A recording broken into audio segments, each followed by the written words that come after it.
Hello and welcome to 3 Minute Gaming. I'm Nathan, and okay guys, seriously this time, this build I'm going to show you today is absurd. Like, it might be the best build I've ever played. I started it as a new character and it caught up to my 20-hour character's location in 6 hours. It is destroying everything. Murder Grandma cannot be stopped. She has taken too many vitamins and is coming for me now. Anyway, if you want to basically stagger and crit every enemy in the game, yes, including endgame bosses, and heal your health and FP back while doing it, watch on. So let's get right into it and learn how to make your Wretch godly in under an hour. Plus a little bit over an hour. There's some bonus stuff at the end. So first off, we're gonna pick Wretch. Why Wretch? Well, actually, Confessor might be better, or Hero. This is technically a strength build that supplements with either Interfaith. I chose Faith, but I'm picking Wretch because I haven't made a video about it, and also because it's funny. Now, name your Wretch Murder Grandma. This is not optional. You have to do this or else the build will not work. I promise I'm not lying. If I don't see hundreds of Murder Grandmas when I go invading or summoning people for co-op, I'm going to be disappointed in you guys. Pick Seed as your starting gift, and let's get off to the races. Now, you're going to need to do the usual starting stuff. Get yourself a maiden so you can level up, get yourself a horse, get yourself your summons, and of course, get that chicken foot off of the beach south of the starting point. You are also going to need to pick up the flail from the back of the cart here. We can't use it yet, but don't worry, I've got you covered. We'll get to that. Now we're going to head into Caelid/Florida for that 98k dragon soul kill, but we're going to need to go the long way this time because there are two things we're going to pick up along the way in a bit of a pit stop. Once we are in Caelid, you're going to head south toward Fort Gaul, and there hit that grace. Now, just north of the fort, you will notice invisible mystical footsteps running around, between the murdered death dogs. This is a beetle containing the most important part of our build, the Flame of the Redmane's Ash of War. However, he is invisible and he runs pretty much all over the place, so you're going to need to time it carefully to kill him. I did notice he moves in kind of like a figure 8 around the gross mushrooms in the area, but he is kind of hard to get, so it may take a few tries. After you get that, you're going to head south into the fort on your horse. Don't bother fighting or anything. We're here for one thing. Head left around the back of the fort until you hit those two terrifying murder chariots. I do not like these enemies. Between them is an item we're going to grab, which is the Incantation Flame Grant Me Strength, which we will use if we choose Faith version of this build, which I'm going to cover here. Then you'll probably die, which is okay. All right, pit stop over. Let's go kill the dragon to the east for our level injection. You're going to follow the usual path to the dragon, which I will show on the map. If you aren't familiar, just follow the map or basically watch any other Elden Ring video I made. I cover it every time. This is how I start pretty much every build. Once we're there and we pop the grace, we are going to need a bleed weapon to kill the dragon. Currently, we just have a club and no clothes, but we do have a Morning Star in inventory, but we can't use it. Don't worry. Head into the nearby fort, and we're going to pick up 3 key items that is going to make our run easier. First, up the ladder, there will be a chest with half of a seal that we want. Second, after dropping down into the hole at the ladder, make sure to grab the golden rune off the corpse. Then you're going to hop across, down, grab that sore seal, and be murdered by the rats. The sore seal will give +5 to vigor, endurance, strength, and dex, which we need to use the Morning Star. However, the Morning Star does require 18, so what you're going to do is pop that rune we just found and use it to inject yourself with levels and give yourself 3 dex. Don't go past 3. That's the most you're going to need for this build. I suggest putting the rest in vigor, endurance, or strength. After that, you're going to kill the Mama Dragon in the usual way. I suggest using the Weapon Ash on Flail and just spam it. You can use it even if you don't have FP. It does like no damage if you do that, but we don't really care because all we're trying to do is apply bleed, and that applies bleed really fast. Make sure, of course, that you eat your chicken foot before killing the dragon. After we get our big souls, we're going to go to the grace and level up as follows. Our weapon we use requires 12 dex, which we already have, so really the only thing that matters is if you want Faith or in. Again, using Faith, I got it to 17 because I wanted to use Lightning Spear. If you want to use Golden Vow like everybody else who plays Faith for some reason, probably because it's good, you'll need to get it to 25. Bare minimum is 15 because that's Flame Grant Me Strength's requirement. Aside from that, Strength is going to be our main damage ability, so you can put points into that or in Vigor or Endurance. Basically, whatever makes you comfy, because we're going to use what we have here to kill Margot next to get into the castle. But before we move on, let's discuss the Ash of War that is going to carry us through the rest of the game. Flame of the Redmanes basically shoots a short to mid-range shotgun of fire in an arc in front of you. Its damage scales with the strength stat and weapon upgrades, and that is it. It is an oddity in that it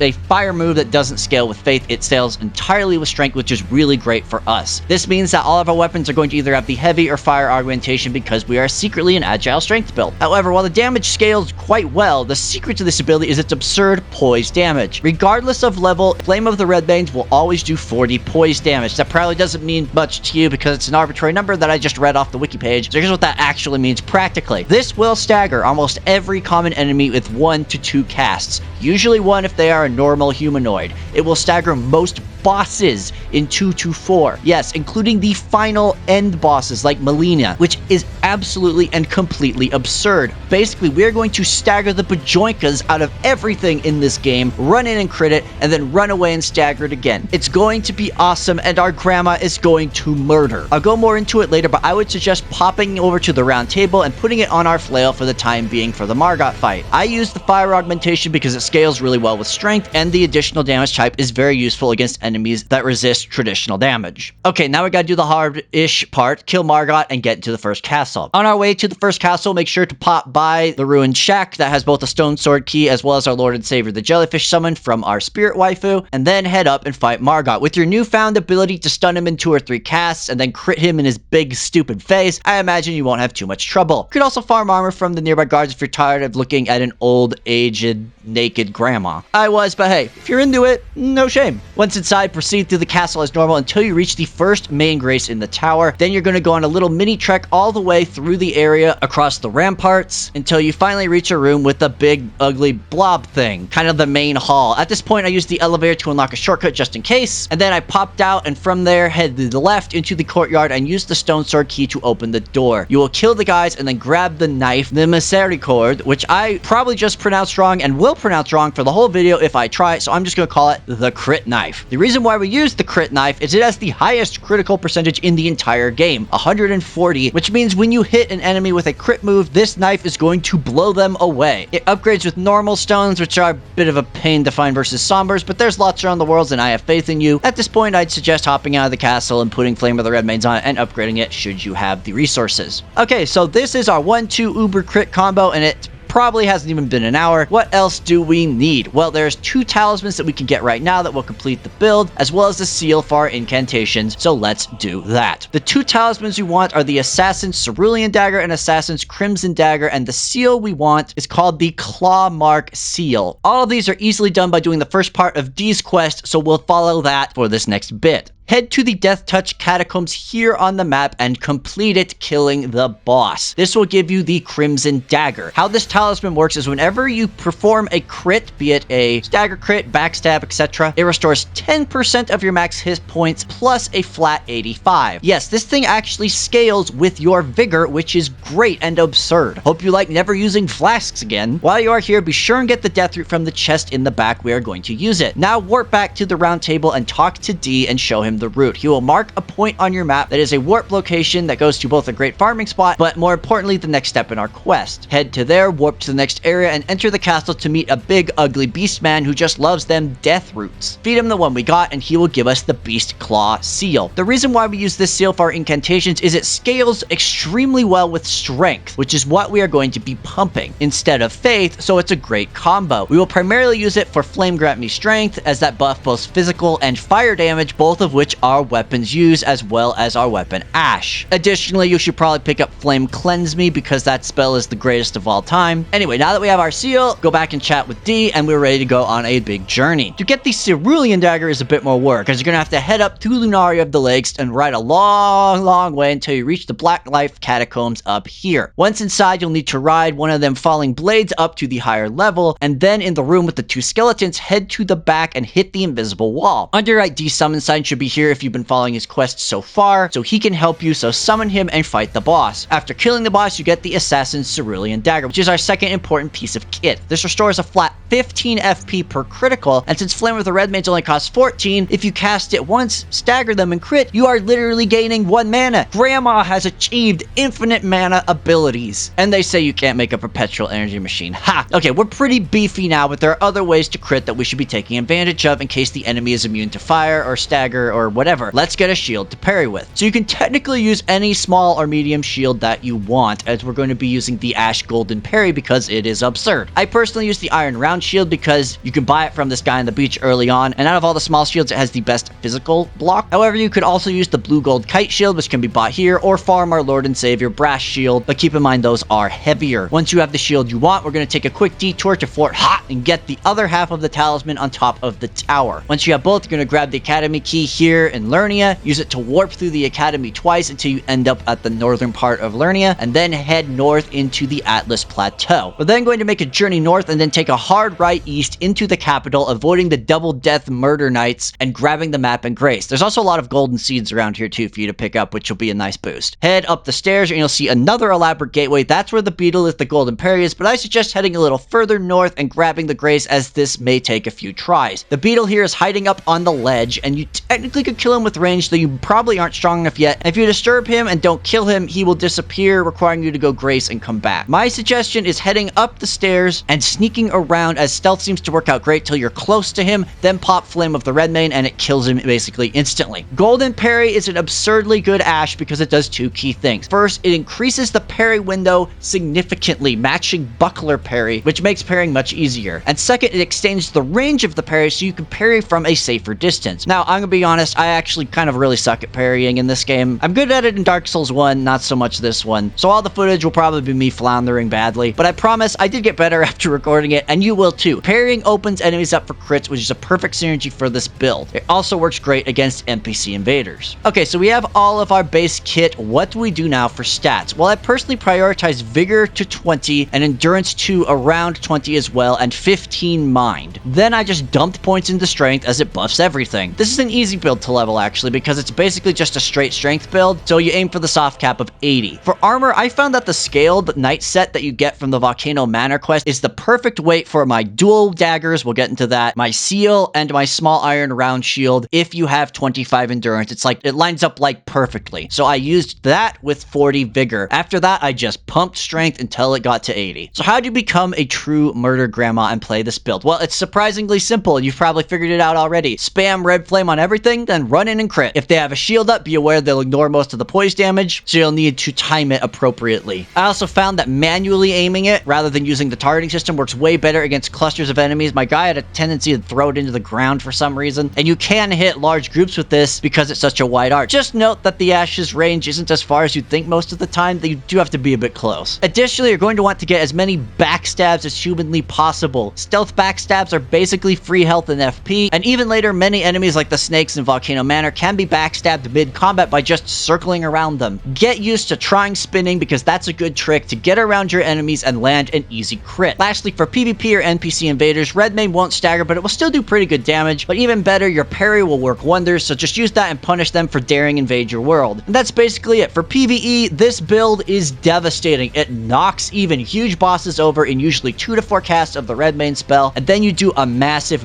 crit with your dagger. I rode around the map just murdering dragons for fun, because they literally could not stop me. Alright, so we have a massive crit dagger and an Ash that will crit literally everything. We have a shield that will provide more opportunities to crit. We know how to backstab, which will also give us a crit, and every time we crit, we get health and FP back. Where do we go from here? Well, I highly suggest, so much so that I'd say this is actually a requirement, that you get the Bloodhound Step Ash by cheesing the Black Knight on the bridge by the boulder trick. It's here on the map, or just killing him. I would then put that on a regular dagger, which can be bought from the husks at the round table, as it has a high crit chance. Set that dagger to heavy and put it as your alternate weapon. Bloodhound Step is easily the best utility Ash in the entire game. It's especially good in areas where there's a lot of environmental hazards, and being able to easily switch and use it in a pinch is fantastic. You also absolutely want the Dagger Talisman from Volcano Manor, though it's a bit of an ordeal, so I won't go over it here. Needless to say, it increases crit damage, which is everything we ever want, so once you get it, equip it and never take it off. Lastly, you have a lot of options for this build. I decided to go Faith because I find Incantations to be better utility for melee builds and sorceries, but you could just as easily make a critical strike Mage Knight with this build and use sorceries on the side, leveling up Int instead of Faith and going down that route. You could also even go harder into Incantations, especially the bestial ones, if you wish. Though for me personally, I just use them as support for my insane knife-wielding, crit-murdering grandma. And that is all I have for you today. Thank you so much for watching. Again, real talk, This build